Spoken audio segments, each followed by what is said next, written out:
Owayeyimeya yase-Tshwane kanye nosomlomo udokotela Murunwa Makjwarela udedelwe ngebheyili yezinkulungwane eziyishumi namhlanje ekuseni inkantolo yamacala ezobugebengu. Umbuso awuzange usiphikise isicelo sebheyili. Loludaba lihlehliselwe inyanga ezayo. Lo Owayeyimeya uvele kokuqala enkantolo yamacala ezobugebengu kuyobhekana namacala amabili okukhwabanisa.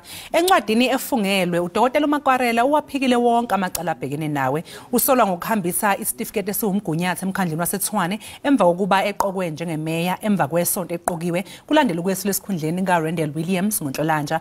Kwaba yinsukwana nje eqoqobele lesisikhundla kwavela ke nokuthi akayilungisanga indaba yakhe yezimali wahamba isitifiketi wasekehambisa isitifiketi esiwumgunyathi. Uqala enkantolo yase namhlanje ekuseni ngaphambi kokuba avele enkantolo. The other count is in relation to the fraudulent document he submitted, stating that he was rehabilitated.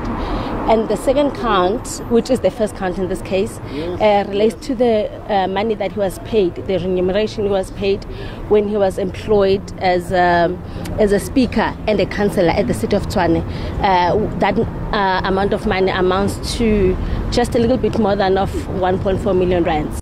You should take note that Dr. Makwarela has resigned as a member of COPE, and in this situation he is now facing the court of law, which will have to ventilate the matters as they stand. But be that as it may, we want to believe into the competencies of our criminal justice system. We hope that Dr. Makwarela, as he's having his day in court, will eventually be judged by what evidence is presented before the court.